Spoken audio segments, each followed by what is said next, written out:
มาพิภพโลกเนี่ยเลยก็เจนมาส้มโตสู้ถ้ากำห้องบอลยังไอนั่งไอกิเลโตไอเอาเด้ไฮกาส้มโตแต่งมุกมอดดื้อบอลยังไอนั่งอ่ะส้มโตเจนไปจัดอ่ะเย้แต่ตัวสกอร์กาเปิดบักลวนไออ๋อหรือก็เอาเต้มุกนี้เหรอเจนมาส้มโตนั่งแต่งดื้อแต่งดองดอยซาแต่คลาดอัดมีนะแกติ้งผลิตภัณฑ์บอลยังไอสู้ถ้าผลิตภัณฑ์ยังไอนั่งเนี่ยนะแกปลาคลาดจนเจียดนาปลาคลาดมีตะไคร้นั่งไอช่วยติ้งยังไงเลยดีลหลังช่างงันมองเสือขมายนั่งขมายกับยัยกับเตี้ยกับต้นดีลแกสหายงมสาวดื้อนั่งเตี้ยเนียงนี่ให้เนียงมวยนะกับปงสาวนั่งอัดเข้าเคลียแต่สรีแต่มวยนะดีลขมายมาพิภพโลกกับกบาขมายมาพิภพโลกมองเหม็นทอมาดาหรือเจนมาส้มโตให้ไอขนองก็ทับเปียส้มโตนั่งแกตัวยาวบ้านรวยคล้วนนี่บ้าเหม็นลวกผลิตภัณฑ์เต๊กเมียนทั้งไงใจมาส้มโตให้หมกกับเพชรนี่ห้องให้แต่เมื่อสัตว์เชียมคล้วนไอปีมนเว้นพ่อมนตากับมะเร็งรัวเจียนหมกมวดสัตว์เชียมพอสบอลน้องยางหน้าเวียขมายรอเคลียนั่งเตะจ่อกระเจียงแกเตียนให้เมื่อหมกมวดคล้วนไอพ่อเวสาปปันนาเต๊กโกนกัดนั่งกัดไอแก่กัดจันไอกัดย้วนชายเหมือแผนเตียนหมกเวียดแผนเตียนเสลวมาจะเฮียงซองให้อ้วนแผนเสลวเตียนมาจะเฮียงให้งมนั่งมาโยบเตียถากคล้วนไอนั่งโกนกัดให้สะอาดเตียรามีนเมื่อหมกเมื่อมวดเมื่อสบอลคล้วนไอเนี่ยจังปราบยังไงถ้าขมายสดขมายปีดาวหมองขมายกันเนี่ยกับเตื้อกับตอนนั่งคือรัวบานยูน่ะรัวจ้ารัวเจียงมาร้อยเจียงชนะมันอัดมันโยบอัดเสลวโดยอย่างไอพ่อรัวมั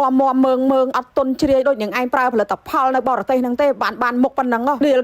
เกให้ยอหูเพียบเธอสอบอรทอนั่งยอมาบังหมกเผาไอเกเมอร์ถ้าคลวนไอนั่งทอดเพื่อบอลเฉินนะช่วยเกเฉินนะช่วยเฉินนะเพื่อบอลเฉินนะไม่ก็เมียนคู่กับบาลอันไหมส้มโตเกมาหาจนซาเทระนะส้มโตแต่งดื้อดองมาแม่ส้มโตจังปีจัดจังปีใบดงเป็นประกอบได้ดังคลวนดังกับเผาให้เนียงนี่ห้องแต่ในเป้ใหญ่อัดเมียนไอกัดอัดเมียนไอใหญ่เพื่อก่อนแท้ในบ้านมาเจเกดอนนังดีลเกดอนนังเนียงไอก็เพลย์ตักขม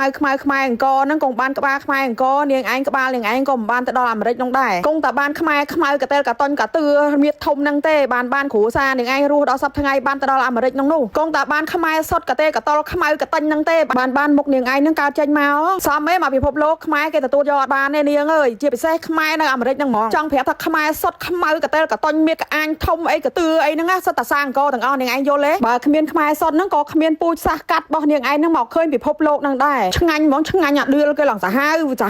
ให้คือก้อยซอยดื้อดองให้หลังลอยที่แห่เลยมาทำโอนทำไอจังสมโตพอสหูสอบปราศท่อเมื่อบองโอนขมายตู้เตรียมพิภพโลกอะก่อนรอต่งเบอร์สมโตได้ดื้อดองบ่เนียงนั่งอัดเต้ให้เลิกโตเอาอัดเต้ช่วยขมันไม่หนักมวยพ่อมีสำนวนมวยได้แต่จนสู้ยมบ้องตายขมายในอเมริกาซาดอดสำหรับยมขมายในอเมริกากรอกโอเคอันนี้อันนี้ใหญ่ปาเต้แต่ยมเคยการเปิดไปเดี๋ยวยมเติมห่างจังขมายสีไพ่เจชนะชิงยมจากชิงยมพิจารณากรอกตีมจนจิตสบายขมายจังตีมือขมายตีปีกระตอลให้กรอกเป็นเต้นยมใหญ่การเปิดนะยมแองเจล่ายมเมานี่จังสมโตจมปูวิดีโอเดี๋ยวยมบานพงมาสั่งมันได้ยมใหญ่ท่าขมายอัศยมมัดมีเจตนาใหญ่ได้เพื่อไอ้เนี่ยตอกนี้ชี้จับขังยมหรือสับยมเตให้ยมเปิดเจียสมโตในปีสมเด็จดอกจุลหัวพอยมนี่ยมจังใหญ่ท่าขมายแต่ก็คือสะอาดตามระเบียบปกติยมสังคมท่าเนี่ยแต่ละคณีอัดตัวไอยมให้ยมไปเจอท่าเนี่ยแต่ละคณีหนึ่งตัวอากาศไอยม I believe everybody supposed to get a second chance อะไรสมเด็จวิ่งใหญ่หัวให้ยมมัดมีเจตนาให้ยมก็มาเป็นเจียมันเหลือกระได้ยมมัดจังไอวิดีโอนังมวยทั่วไอเนี่ยแต่ละคณีเมื่อกี้ยมดียมท่ายมนิทายมนุเตพวกยมช่วยสังคมจ้านะเป็นตายยมมาได้พอเตมันท่าเฟื่อบนเฟื่อเตียนแต่สักขมายคือยมช่วยจ้าเป็นตายยมมาได้พอโยมกอยู่ไอเตคือยมเละต่างให้วิดีโอนี้มวยนี่ยมปฏิเขาทนเตียนจังยมจังสู้เนี่ยแต่ละคณีตรังยมสมนมโปส้มเนี่ยแต่ละคณีเลือกตัวยมบ้านอัดเอาในยมบ้านอัดให้ยมมาดังท่ายมเฟื่อเอาไว้ไอตลับถอยกระไอวิ่งในยมมันพอวิดีโอนั่งจงกลายมวยเตี้ยเบอร์เซนจีน่าที่ตกอากาศยมเนี่ยแต่มีวิดีโอยมไงนั่งนะเบอร์เซนจีกดเชื่อมหนุนออกดยกโยกดอัดโตกดอาชีพไรส่งอันเดียร์ตาขึ้นลูกวิดีโอยมมาเซอร์มันเจ้าพ่องกมโยวิดีโอยมแต่เสียติดยมบ้านลูกวิดีโอมาเซอร์มันหายใหญ่ส่งไปแต่ขู่ซายมปูมิงยมกับกดคำยมนายจังเหรอยมมีนปีเอ็นใหญ่กาปีกาอัดโตกาไพโตกาสมโตเตยมเนี่ยตาขึ้นยมฟีลแบบเป็นเต้นยมส่งมาดองติดนะส่งไปขมายแต่งในขนมประเทศกลางประเทศส่งอัดโตไอยมมนุษย์หน้าก็เข้ามนุษย์มันออกรูปดับไปจังยมตัวสกอร์แต่ยมเข้ายมสมโตยมมีตะเบียดสมโตโอเคตาขึ้นออกคนตาขึ้นបងប្អូនទាំងអស់គ្នាវីដេអូនេះសំខាន់ហើយក៏ជាការគិតពិចារណាមួយដល់មកចត់ដែរមិនថាប្រជាជនខ្មែរឬក៏ប្រជាជនថៃទេប៉ុន្តែបើសម្រាប់ប្រជាជនខ្មែរខ្ញុំសូមឲ្យបងប្អូនពុកម៉ែបានស្ដាប់លម្អិតនៅក្នុងវីដេអូនេះហើយខ្ញុំនឹងសង្ខេបពីអត្ថន័យដែលងាយយល់ចាដោយសារតែនឹងថ្ងៃទី9កក្កដា2026នេះเพจផ្លូវការរបស់សម្ដេចពុកតេជោហ៊ុនសែនបានបង្ហោះនៅខ្លឹមសារដោយយោងសារព័ត៌មានថៃមកទីឈនវិកលីតកតងពីការវិភាគរបស់សាស្ត្រាចារ្យថៃលោកសារុនឆាតចាของวิดีโอนี้นูก็ต้องให้ทุกคนประชาชนไทยมาฟังด้วยของปราสาทสมเด็จตะโจฮุนเซนโชว์มีเดียด้วยค่ะเอาสเตก็มาฟังแล้วก็คืนด้วยเรื่องราวปัญหาระหว่างกัมพูชาและไทยทำยังไงต่อเรื่องจ๊ะใต้เหมือนจ๊ะ លោកសុរ៉ាន់ឆាតប៊ុនរងសុកបានលើកឡើងពីសារៈសំខាន់នៃសាលក្រម ICJ ឆ្នាំ1962ដែលជាមូលដ្ឋានគ្រឹះក្នុងការដោះស្រាយជម្លោះព្រំដែនដោយមានចំណុចសំខាន់ៗដូចខាងក្រោមតាក់ទងអំពីតុលាការសាលក្រម ICJ មិនត្រឹមតែវិនិច្ឆ័យរឿងក្តីប៉ុណ្ណោះទេប៉ុន្តែចង់បង្កើតឲ្យមានភាពប្រាកដប្រជានិងភាពច្បាស់លាស់នៃព្រំដែនដើម្បីជៀសវាងជម្លោះរ៉ាំរ៉ៃដែលគ្មានទីបញ្ចប់តុលាការមិនចង់ឲ្យរដ្ឋនានាប្រើប្រាស់លេសនៃភាពមិនច្បាស់លាស់មកតវ៉ាដូរព្រំដែនតាមចិត្តនោះទេ2សារៈសំខាន់នៃសន្ធិសញ្ញានិងផែនទីឯកសារព្រំដែនដែលបានផ្ដល់សច្ចប័នរួចហើយគឺជាឯកសារយោងចុងក្រោយក្នុងករណីមានភាពមិនច្បាស់លាស់ផ្នែកភូមិសាស្ត្រធម្មជាតិត្រូវដោះស្រាយតាមបច្ចេកទេសដូចជាគណៈកម្មការព្រំដែនរួម JBC មិនមែនដោយការប្រើកម្លាំងយោធានោះទេការប្រមានដល់ភាគីថៃត្រូវប្រុងប្រយ័ត្នខ្ពស់ដើម្បីកុំឲ្យមានវិវាទដល់ថ្នាក់តុលាការអន្តរជាតិជាលើកទី3អំណាចយោធាមិនមែនជាដំណោះស្រាយសម្រាប់បញ្ហាព្រំដែនឡើយព្រោះច្បាប់អន្តរជាតិមិនអនុញ្ញាតឲ្យផ្លាស់ប្ដូរព្រំដែនដោយប្រើកម្លាំងឡើយការបន្តពន្យាពេលដោះស្រាយបញ្ហានេះនឹងធ្វើឲ្យស្ថានភាពកាន់តែស្មុគស្មាញនិងជះឥទ្ធិពលអវិជ្ជមានដល់សន្តិសុខជាតិចំពោះការដោះស្រាយជម្លោះតាមផ្លូវច្បាប់និងការរក្សាស្ថានភាពដើមផ្អែកលើផែនទីដែលបានកំណត់វាជារឿងចាំបាច់លោកបានសន្និដ្ឋានថារដ្ឋាភិបាលថៃគួរតែប្រញាប់ដោះស្រាយបញ្ហានេះឲ្យចប់សពគ្រប់ដើម្បីកុំឲ្យក្លាយទៅជាបន្ទុកឬក៏មរតកដ៏ជូរចត់មួយដល់មនុស្សជំនាន់ក្រោយក្នុងន័យនេះបងប្អូនសាស្ត្រាចារ្យសុរុនឆាតភាគីថៃរបៀបថាលោកចង់ដាស់តឿនដល់នាយករដ្ឋមន្ត្រីថៃអនុទិននិងភាគីដែលគេហៅថាថ្នាក់ដឹកនាំដែលពាក់ព័ន្ធក្នុងបញ្ហាជម្លោះជាមួយកម្ពុជារឿងបញ្ហាទាំងព្រំដែនគោកនិងព្រំដែនទឹកវាមិនមែនជារឿងលេងសើចទេដែលភាគីថៃកិច្ចវេះនិងលេះក្នុងរយៈពេល71ឆ្នាំនេះដែលមិនព្យាយាមចរចាជាមួយកម្ពុជាហើយលុបនៅសន្ធិសញ្ញាដោយឯកតោភាគីសួរថាកិច្ចផុតអត់ក្នុងអត្ថន័យរបស់សាស្ត្រាចារ្យសុរុនឆាតនេះបានបញ្ជាក់យ៉ាងច្បាស់ហើយថាគ្មានការផ្លាស់ប្ដូរព្រំប្រទល់ឬព្រំដែនណាមួយតាមកម្លាំងយោធាទេហើយទោះថៃព្យាយាមកិច្ចវេះលេះមិនចូលខ្លួនដោះស្រាយតាមគណៈកម្មាធិការ JBC ក៏ដោយឬក៏កិច្ចវេះពីតុលាការអន្តរជាតិក៏ដោយប៉ុន្តែគ្រប់យ៉ាងមានដែនកំណត់ដោយរឿងប្រាសាទព្រះវិហារអញ្ចឹងនេះជាការដាស់តឿននិងការរំលឹកទៅដល់ភាគីថៃណាអញ្ចឹងមានន័យថាសូម្បីតែអ្នកដែលមានចំណេះដឹងរបស់ជនជាតិថៃក៏គេយល់ថាថៃសពថ្ងៃបំពេញនៅច្បាប់អន្តរជាតិដែលបំពេញលើដែនអធិបតេយ្យភាពខ្មែរនឹងវាមិនត្រឹមត្រូវទៅតាមច្បាប់អន្តរជាតិគេបញ្ជាក់អីគឺគេយោងទៅតាមផែនទីដែលមានសច្ចប័នទទួលស្គាល់ដោយអន្តរជាតិមិនមែនផែនទីឯកតោភាគីហើយការដែលថៃឈរនៅលើទីតាំងដែនអធិបតេយ្យភាពកម្ពុជារាប់សិបកន្លែងនេះក៏មិនអាចយកជាការបានហើយថៃថាជារបស់ខ្លួនឯងដែរពីព្រោះអត់មានការផ្លាស់ប្ដូរព្រំប្រទល់ណាមួយដែលកម្លាំងយោធាទេនេះគឺជាសេចក្តីសង្ខេបដើម្បីឲ្យបងប្អូនងាយយល់អញ្ចឹងខ្ញុំសង្ឃឹមថាបងប្អូនប្រជាជនខ្មែរនឹងស្វែងយល់បន្ថែមទៀតហើយក្នុងកលៈទេសៈនេះយើងមិនអាច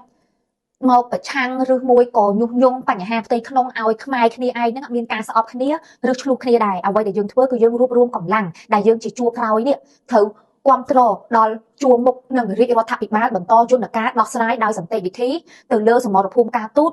ដើម្បីភាពយុត្តិធម៌និងការពិតដើម្បីឲ្យច្បាប់អន្តរជាតិកាន់តែមានប្រសិទ្ធភាពកុំភ្លេចជួយ share វីដេអូនេះឲ្យបងប្អូនម្នាក់មួយផងណាបើស្រឡាញ់គាំទ្រវីដេអូបងប្អូនចា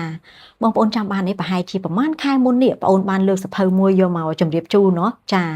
ដែលប្រទេសធំជាច្រើននៅអឺរ៉ុបចាបានយកទៅផ្សព្វផ្សាយនៅក្នុងសារព័ត៌មានធំរបស់គេហើយមានប្រជាជនជាច្រើនក៏កំពុងតែចាប់អារម្មណ៍នឹងសភៅនឹងខ្លាំងដែរចាំបានទេបងប្អូនចាសភៅនោះគឺឈ្មោះថា The Father Who Sealed and Never Lived ចាំបានទេនេះណែបងប្អូនឥឡូវហ្នឹងបងប្អូនក៏មានសភៅនឹងមួយក្បាលដែរហើយក៏បានអានចប់រួចរាល់ដែរបងប្អូនណានឹងហើយគឺសភៅនេះគេនិយាយអំពីចាការលះបង់ដ៏ធំធេងរបស់សម្ដេចពុកតាំងពីក្នុងវ័យជំទង់រហូតមកដល់បច្ចុប្បន្ននេះបងប្អូនគឺនិយាយតាក់ទងនឹងបិតាសន្តិភាពគឺសម្ដេចពុកនឹងហើយដោយសារអីបានគេចាប់អារម្មណ៍ខ្លាំងបងប្អូនដោយសារតែបច្ចុប្បន្ននេះប្រទេសណាក៏ដូចជាប្រទេសណាដែរគឺត្រូវការសន្តិភាពអញ្ចឹងទៅបានជាគេចាប់អារម្មណ៍លើសភៅនេះសភៅហ្នឹងមិនត្រឹមតែជាសភៅធម្មតាទេបងប្អូនវាប្រៀបដូចជាភាពយន្តឯកសារមួយចឹងពេលដែលយើងបានអានហើយគឺមានអារម្មណ៍ថាដូចយើងហ្នឹងកំពុងស្ថិតនៅក្នុងហេតុការណ៍ហ្នឹងជាមួយសម្ដេចពុកអញ្ចឹងបងប្អូនចាហើយមួយវិញទៀតយើងដឹងហើយយុគសម័យនេះតែម្ដងគឺជាសម័យដែលគេបានចេញបោះពុម្ពផ្សាយសភៅរាប់ពាន់ក្បាលបងប្អូនមែនអត់នឹងហើយ ក៏ប៉ុន្តែស្នាដៃនីមួយសភៅខ្លះបង្ហាញត្រឹមមួយចំណេះដឹងឲ្យយើងដឹងតែសភៅខ្លះទៀតណាបងប្អូនចាគឺមានអំណាចអង្រួនដល់បេះដូងអ្នកអានតែម្ដងដោយសភៅ The Father នេះអញ្ចឹងបងប្អូនចាក្រោយពីខ្ញុំបានអានហើយមានអារម្មណ៍ថាខ្ញុំដូចស្ថិតនៅក្នុងសភាពការនឹងជាមួយសម្ដេចពុកអញ្ចឹងហើយអ្នកអានជាច្រើនបានលន់មាត់សរសើរថាសភៅហ្នឹងបងប្អូនណាមានរចនាបថសរសេរប្លែកពោលគឺមានខ្លឹមសារខ្លីខ្លឹមហើយងាយស្រួលអានចាបងប្អូនដ៏តាក់ទាញនៃសភៅហ្នឹងបងប្អូនគឺការរៀបចំខ្លឹមសារឲ្យស៊ីជាមួយនឹងរូបភាពនៃអត្ថបទសភៅទាំងមូលតែម្ដងដែលយើងអាចនិយាយបានថាអញ្ចេះបានអានសភៅហ្នឹងដូចបានមើលវីដេអូឯកសារខ្លីអញ្ចឹងបងប្អូនណាចាហើយមួយវិញទៀតបងប្អូនចាវាបាននាំអារម្មណ៍យើងឲ្យធ្វើដំណើរតាមលំដាប់លំដោយនៃខ្សែជីវិតពិតរបស់សម្ដេចពុកក្នុងយុវវ័យរហូតដល់បច្ចុប្បន្នដែលអាចហៅម្យ៉ាងទៀតថាបិតាសន្តិភាពនៃកម្ពុជាចាតាមរយៈអក្សរចារឹកនៅក្នុងសភៅហ្នឹងបងប្អូនគឺបានគួចយកអារម្មណ៍អ្នកអាននេះចាដូចជាបានឃើញតថភាពពិតដែលបានកើតឡើងនៅក្នុងសង្គមខ្មែរដែលទើបតែដកខ្លួនចេញពីរបបកាប់សម្លាប់និងបំផ្លិចបំផ្លាញដល់ឫសគល់របស់ពួកក្រុមអាវខ្មែរសៀវភៅនេះមិនមែនត្រឹមតែជាសភៅប្រវត្តិសាស្ត្រនោះទេតែវាជាសក្ខីភាពដែលបានបង្ហាញពីក្តីស្រឡាញ់របស់លោកឪពុកដ៏ធំធេងចំពោះជាតិខ្មែរទាំងមូលនិយាយបានថាសភៅ The Father នេះមិនត្រឹមតែជាសភៅដែលអានហើយទុកលើធ្នើចោលនោះទេតែវាជាសក្ខីភាពរស់ជាស្ពានមនោសញ្ចេតនាដ៏មានតម្លៃសម្រាប់កូនខ្មែរអានហើយ